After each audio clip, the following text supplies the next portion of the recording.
Welcome to class 11th physics. Today's topic is dimension of a physical quantity.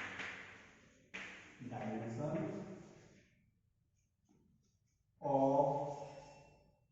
of a physical quantity. This is the topic of chapter 2, unit and measurement, and very important topic. And very important topic of this chapter, dimension of a physical quantities. Okay. Yes, as we know that the base units and base quantities, fundamental और base quantities are, हमने तुम्हें पढ़ाया length, mass and time and so many others. Electric current, temperature, luminous intensity and amount of substance also fundamental quantities, and their units are base units, है ना. उनके units जो होते हैं base units. For example, in different system of units, length is measured in meter. In ampere system, length is measured in meter. Mass is measured in kilogram. Okay, and time is measured in second in ampere system. And different fundamental quantities are also temperature. Okay, you have पढ़ा चुके हैं इसको. This is your temperature, and temperature is measured in Kelvin. And electric current is measured in ampere. Okay, and luminous intensity. Okay, luminous intensity, this is measured in Kelvin. Okay, this is the units. And last, amount of substance also. Okay, amount of substance, and amount of substance, its unit is number of moles. Number of moles जो होता है उसमें नहीं है. Okay, these are your base quantities and these are the units, base units. And different system, different units are used. We know that three systems: MKS system, CGS system and FPS system also. ठीक. इसके बाद next में आज पढ़ाना है इस lecture में dimension of a physical quantity. ये हम तुम्हें पिछले चैप्टर में लेक्चर में इसको पढ़ा चुके हैं. सॉरी, पिछले lecture. Okay, now dimension of a physical quantities लिखने का तरीका क्या है देखिए. लेंथ को मीटर, किलोग्राम के लिए मास, है ना, और टाइम सेकंड. इसमें हम जब डायमेंशनल मेथड में हमें किसी डायमेंशनल फार्मूले को लिखना है, हम एक यहाँ पर एग्जांपल लेते हैं. एक हमारे पास एग्जांपल हम यहाँ पर लें. ठीक है, जैसे हमारे पास एक एग्जांपल हो एरिया. एरिया का हमें डायमेंशनल फार्मूला और डायमेंशन लिखना है. क्या करना है देखिए. For example area. ठीक है, एरिया इक्वल टू होता है basic formula length into breadth. Area of rectangle, length into breadth. Okay, and what is the unit of length? Length is measured in meter, and breadth is also dimension size. This is also measured in meter. And meter into meter, what is the units of area? Meter square. And dimensional फार्मूले में, dimensional formula अगर हमें इस area का लिखना है तो तरीका इसका ये है कि मीटर के लिए हम यूज करते हैं L, लेंथ, और पावर्स जो है वो स्क्वायर है कुछ तरीके से, और बड़े ब्रैकेट में लगाना. ठीक है, क्योंकि हम डायमेंशनल फार्मूले को लिखने के लिए लेंथ जब आता है तो लेंथ के लिए हम यूज करते हैं सिंबल L. इसी प्रकार से जहां मास आएगा किलोग्राम, वहां पर हम सिंबल यूज करेंगे डायमेंशनल फार्मूले को लिखने के लिए M. और जहां टाइम आएगा, टाइम सेकंड, वहां पर हम यूज करेंगे T. जहां पर करंट आएगा, इलेक्ट्रिक करंट आएगा एम्पियर, वहां पर यूज करेंगे A. जहां टेम्परेचर आएगा, टेम्परेचर के लिए केल्विन, और केल्विन के बेस पर हम यूज कर सकते हैं डायमेंशनल फार्मूले में सिंबल K, और थीटा भी यूज करते हैं. Okay, now so what is the dimensional formula of area becomes metre square. इसका ड्राइव यूनिट क्या है? Metre square. ये हमने बताया था तुमको पिछले लेक्चर में ड्राइव यूनिट. तो what is the unit dimensional formula of area becomes metre के लिए कौन सा सिंबल यूज करेंगे? Length L, L. इसी को चाहे हम तो ये भी लिख सकते हैं मास के टर्म में power 0 m0 n2 n t0। किसी की भी पावर अगर 0 हो तो उसका मतलब 1 होता है, 1 का मल्टीप्लाई करेंगे तो ये यही करेंगे। ओके, तो this is the dimension formula of area. In the same way हमने तुम्हें और भी कई बताए थे वॉल्यूम। वॉल्यूम का पहले क्या लिखे हम? Unit. What is the volume? Length into breadth into height, metre into metre into metre. क्या होगा इसका फार्मूला? ड्राइव यूनिट क्या होगा? Metre cube. So what is the dimension formula becomes L. इसी तरीके से हम और भी डायमेंशन फार्मूलों को लिख सकते हैं। ठीक, फॉर एग्जांपल और हम एक एग्जांपल लेके देखते हैं। ठीक है, और एक एग्जांपल लेकर के देखें, जैसे speed. Okay, so speed equal to basic formula क्या है? Speed equal to distance upon time, and distance is measured in metre. Okay, and time is measured in second. So what is the unit of speed? Speed की unit को हम लिखते हैं metre power 1, या 1 लिख सकते हैं इसको, और सेकंड वाला ऊपर ले जाकर के लिखेंगे minus. and what is the dimension formula becomes L1 t minus 1। और अगर 1 अगर प्लस में है तो इसको हम हटा भी सकते हैं, कोई प्रॉब्लम नहीं, L t minus 1।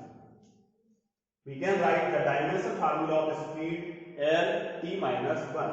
इसी प्रकार से और आगे एग्जाम्पल देखें। नेक्स्ट एग्जाम्पल, स्पीड के बाद नेक्स्ट एग्जाम्पल हमें डायमेंशन फार्मूला रखना हो एक्सीलरेशन का। ठीक है, this is your 3 example. Fourth example जैसे एक्सीलरेशन। ओके, तो एक्सीलरेशन क्या होगा? Acceleration equal to formula basic क्या होना चाहिए? Change in velocity, change in velocity upon time, right? Change in velocity upon time. So change in velocity means velocity. What is the dimension of unit becomes? पहले इसका unit क्या है? Metre per second. Okay, and the what is the time? Time is again measured in second. So its unit becomes metre per second square, और इसी को हम लिख सकते हैं मीटर पावर 1 है ही, और सेकंड को अगर ऊपर ले जाएं तो power becomes -2। Then what is the dimension formula becomes? इसका डायमेंशन फार्मूला बन जाएगा L and t minus 2। Okay, this is the dimensional formula of acceleration L t minus 2। एक एग्जांपल इसी प्रकार से और इससे कनेक्टेड एग्जांपल लें, example 5 force. What is the dimension formula of force? इस तरीके से हम डायमेंशन फार्मूला को लिख लेते हैं। तो फोर्स के लिए क्या होगा? पहले फोर्स के यूनिट को मालूम करो। ठीक, फोर्स इक्वल टू, फोर्स के यूनिट को मालूम करने के लिए जरूरी है कि इसकी बेसिक फार्मूले में मालूम हो। फोर्स इक्वल टू हमने पढ़ा है, force equal to mass into acceleration, and the mass is measured in kilogram. So kilogram. And अभी थोड़ी देर पहले एक्सेलरेशन का यूनिट हम निकाले थे metre per second square, means kilogram metre per second square. ठीक, मतलब इसका यूनिट क्या होगा? किलोग्राम इनटू मीटर, और पर सेकंड स्क्वायर का मतलब सेकंड पावर -2 ऊपर लिखा। Now what is the dimension formula? इसका डायमेंशन फार्मूला क्या बनेगा?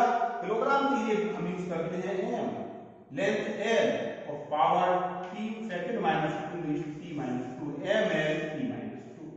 This is the dimensional formula of force ml t -2। चाहेंगे अगर हम, क्योंकि पॉजिटिव 1 है तो लिखो या नहीं लिखो, इससे कोई अंतर नहीं, लेकिन अगर नेगेटिव में है then we have to mention it have to. Okay, this is the dimension formula of force. आज मैं जो टॉपिक, नया टॉपिक इसी से कनेक्टेड है कि डायमेंशन फार्मूले इस प्रकार से हम फिजिक्स में हर क्वांटिटी के डायमेंशनल फार्मूले को लिख सकते हैं। क्या जरूरत है डायमेंशनल फार्मूले को लिखने के लिए?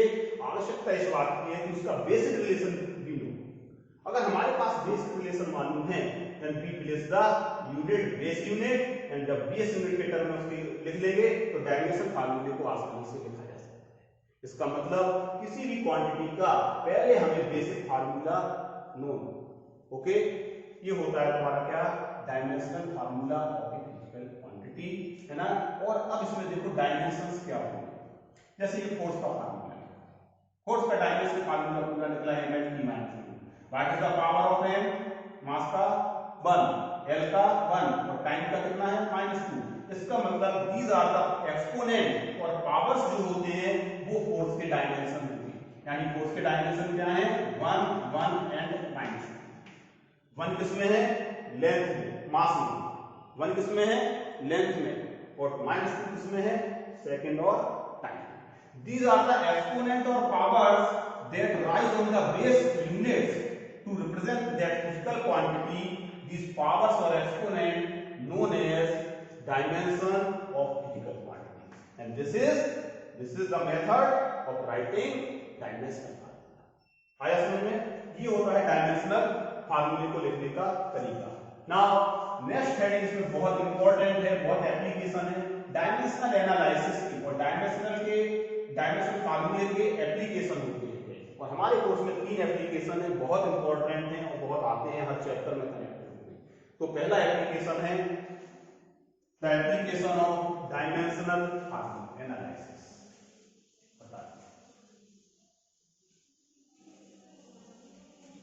The application of dimensional analysis.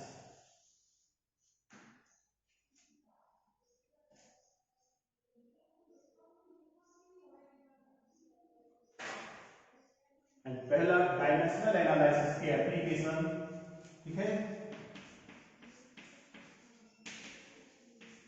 और पहला एप्लीकेशन इसका बहुत इंपॉर्टेंट है डायमेंशनल एनालिसिस का, के फॉर्म में देखो, उसको हेडिंग के फॉर्म में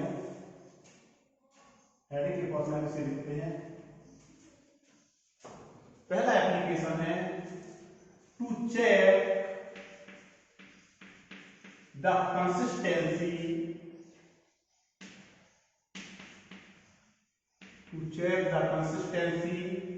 of a physical equation or formula.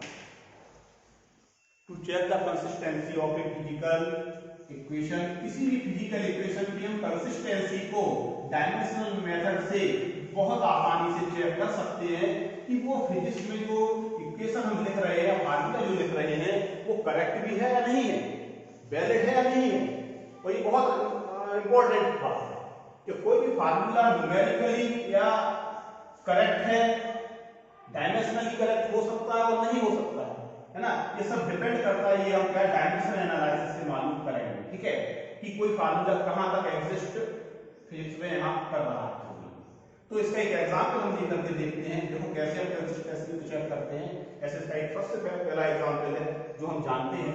हमारे पास जैसे रिलेशन है time period of a simple pendulum, this is T equal to, हम न्यूमेरिकल यहां पर लिखते हैं सवाल 2 pi root l upon g। This is the formula for time period of simple pendulum. अगर ये फार्मूला फिजिक्स में सही है time period of the simple pendulum का, तो ये डायमेंशनली अगर सही है तो इसको देखो चेक करने का तरीका हम बताते हैं। This is left side and this is right hand side, this is left hand side and this is right hand side. पहले लेफ्ट हैंड साइड का डायमेंशन फार्मूला निकालो, फिर होल क्वांटिटी का राइट हैंड साइड का भी dimension formula निकालो। अगर दोनों इक्वल आए तो वो इक्वेशन या फार्मूला सही है, अदरवाइज गलत है, डायमेंशनली गलत, ठीक है।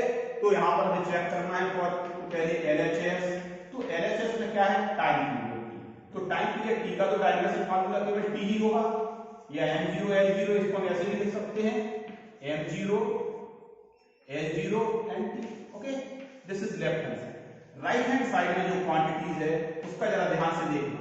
राइट हैंड साइड में टोटल क्वांटिटी है 2 pi root l upon g, ठीक। इसका डायमेंशन फार्मूला लिखने का तरीका है this is your numerical value, और न्यूमेरिकल वैल्यू का डायमेंशनल फार्मूला या डायमेंशन से हम की हेल्प से इस न्यूमेरिकल वैल्यू के बारे में नहीं बता सकते। इसको हम यहां पर क्या कर देंगे, इग्नोर।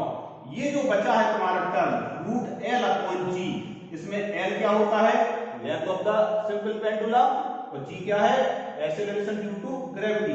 इनके डायमेंशन फार्मूलों को हम रखें तो लेंथ का क्या होगा, लेंथ मीटर मींस l और acceleration due to gravity means acceleration, और एक्सेलरेशन का थोड़ी देर पहले हम तुम्हें बताया कि dimension formula L t-2, L से L कैंसिल, ये t-2 ऊपर जाएगा तो रूट में क्या होगा t2, यानी क्या बचेगा केवल t।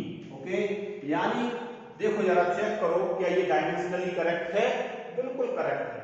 लेफ्ट हैंड साइड का dimension formula equal to right hand side का dimension formula, means to say here LHS the dimension of left hand side equal to the dimensional formula of right hand side, so this equation is dimensionally correct। Okay, यहां पर एक बात, एक point note करने का है, t equal to under root L upon G, ये भी डायमेंशनली करेक्ट है। ओके, जबकि न्यूमेरिकली ये इनकरेक्ट है। हमने जब डेरिवेशन ड्राइव करेंगे आगे तो पढ़ाएंगे चैप्टर्स में, ऑसिलेशन एंड वेव चैप्टर्स में, ऑसिलेशन में, कि सिंपल पेंडुलम का एग्जैक्ट फार्मूला होगा t equal to 2 pi L upon G। So this is the demerits of limitations of dimensional analysis, that we cannot find the value, numerical value, we cannot check whether the numerical value exists or not exists. So it may be the formula is dimensionally correct but numerically may be incorrect. Okay, this is very important concept here. So this is the first example of check of consistency of legal equation or formula. Now second example देखते, ठीक है, very important. Second point is, second देखें इस type का सवाल बनता है यहाँ पर फिजिकल इक्वेशन को चेक करने का। इसमें देखें इस इक्वेशन में दोनों तरफ प्रोडक्ट में क्वांटिटी थी, हो सकता हमारे पास इस तरीके से इक्वेशन दी हो कि S इक्वल टू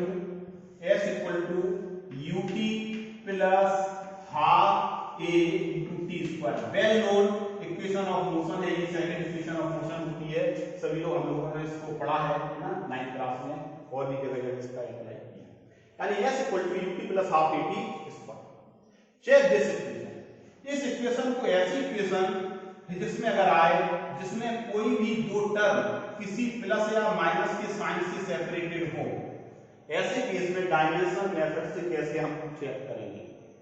पिछले एग्जाम्पल में हमारे पास प्रोडक्ट में क्वांटिटीज थी, डिवीजन में थी, हमने डिवीजन कर दिया था, लेकिन यहाँ पर प्लस है। बताओ, हमारे दिमाग में तुरंत आ रहा होगा कि अगर प्लस है तो हम सबके डायमेंशन फार्मूले रख करके प्लस कर देंगे और लेफ्ट हैंड साइड पूरा और राइट हैंड साइड को इक्वल कर देंगे। नहीं, ऐसा नहीं करना, ठीक है। हमें ऐसी इक्वेशन में हर स्टेप के डायमेंशनल फार्मूले को निकालना है जो किसी भी साइन से सेपरेट हो। जैसे फॉर एग्जांपल यहाँ पर u into t, this is separate by half a t square. बहुत इंपॉर्टेंट यहाँ पर एक पॉइंट है, फिजिक्स में सेम टाइप्स की क्वांटिटीज ही ऐड या सब्ट्रैक्ट होती है। For example u into t यानी वेलोसिटी इनटू टाइम, इससे मतलब हमको यहाँ से डिस्प्लेसमेंट या पोजीशन मिलेगा, तो इस पोजीशन का यूनिट ही इसमें पोजीशन के यूनिट में पोजीशन का ही यूनिट ऐड होगा, यानी डेफिनेट अगर ये इक्वेशन सही होगी तो इसका भी डायमेंशन फार्मूला वही निकलेगा जो इसका, क्योंकि हम प्रीवियस नॉलेज से जानते हैं कि इनके डायमेंशन फार्मूले कैसे होते हैं, ठीक है। तो हम इसको चेक करते हैं। First left hand side S is the position, so what is the dimension formula of S? Now right hand side में u into t, और u into t का डायमेंशन फार्मूला होगा, this is your speed and time, और speed dimension formula we know that L t-1 into time, product में product हो जाएगा, into time का मतलब t, plus minus t cancel, what is the dimension formula of ut? Okay, in the same way this half a t square is separated by plus, so we calculate the dimensional formula of half a t square. This numerical value is ignored here. So what is the dimensional formula? This is your क्या होता है ये acceleration, this is time, and what is the dimensional formula of acceleration?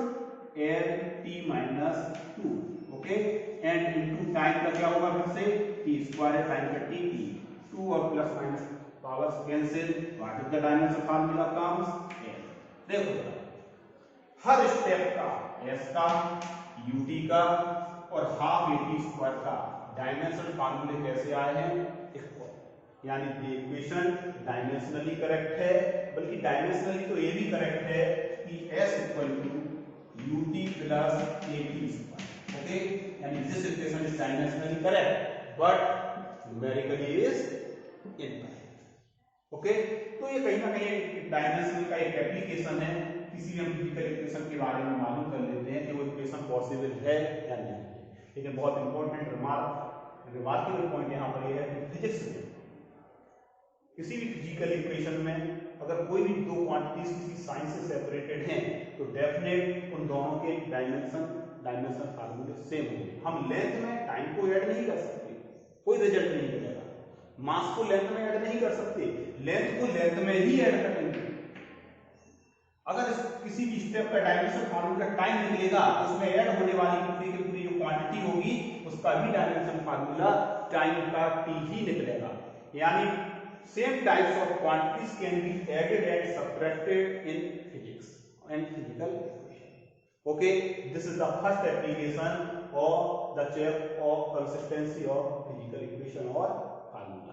Second application बहुत important है, उसको हम next lecture में तुम्हें पढ़ाएंगे कि किसी भी फिजिकल इक्वेशन या फार्मूले के लिए उसको हम ड्राइव कर सकते हैं with the help of dimensional analysis. This is the second application, इसको हम पढ़ाएंगे नेक्स्ट लेक्चर में, ओके। Thank you.